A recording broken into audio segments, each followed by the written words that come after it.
President of India from North India, Prime Minister of India, North India. Because of we don't have strength to show our political strength. So we don't want to live like second grade citizens in Delhi, paying taxes and saluting Delhi. Sir మస్తు మాట్లాడింది అనుకుంటాడు తెలంగాణ ముఖ్యమంత్రి రేవంత్ రెడ్డి. ఇప్పుడు ఈ వ్యాఖ్యల గురించి దేశవ్యాప్తంగా చర్చలు జరుగుతున్నాయి. ఆయన కట్టింది విన్నారు కదా, ప్రధానమంత్రి, రాష్ట్రపతి ఉత్తర భారతీయురాలు, అలాగే డిఫెన్స్ మినిస్టర్ ఉత్తర భారతీయుడు.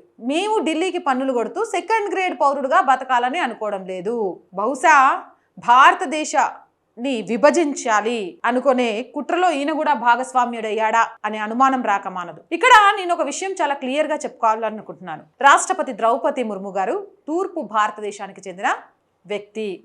ఈమె దేశ ప్రథమ పౌరురాలు. తూర్పు భారతదేశం నుంచి ఈమె ప్రాతినిధ్యం వహిస్తుంది, కావాలంటే చెక్ చేసుకోండి. అలాగే దేశ ప్రధానమంత్రి మరియు కేంద్ర హోంమంత్రి ఇద్దరు పశ్చిమ భారతదేశానికి చెందినవారు. అలాగే దేశ ఆర్థిక వ్యవస్థను నడిపించే ఆర్థిక మంత్రి మరియు అంతర్జాతీయంగా దేశాన్ని ప్రతిబింబించే విదేశాంగ మంత్రి ఇద్దరు కూడా దక్షిణ భారతదేశం నుంచి వచ్చిన వారే. ఇక దేశ రక్షణ బాధ్యతలను చూసే రక్షణ మంత్రి ఉత్తర భారతదేశానికి చెందినవారు. ఇది ఏ ఒక్క ప్రాంతం యొక్క ఆధిపత్యమో లేదా ఒక వైపు మొగ్గు చూపడమో కాదు, మొత్తం భారతదేశంలోని ప్రతి మూల నుంచి లభించిన అద్భుతమైన భాగస్వామ్యం మరి ప్రతినిధి. ఈ మాత్రం కూడా రేవంత్ రెడ్డి సార్కి తెలియదా? జాతీయ నాయకత్వాన్ని ఎప్పుడు వారి ప్రతిభ, సమర్థత మరియు దేశానికి వారు చేస్తున్న సేవ ఆధారంగానే చూడాలి, అంతేకాని వారు పుట్టిన భౌగోళిక ప్రాంతాన్ని బట్టి కాదు. దేశ ప్రయోజనాలే ఎప్పుడూ సర్వోపరి.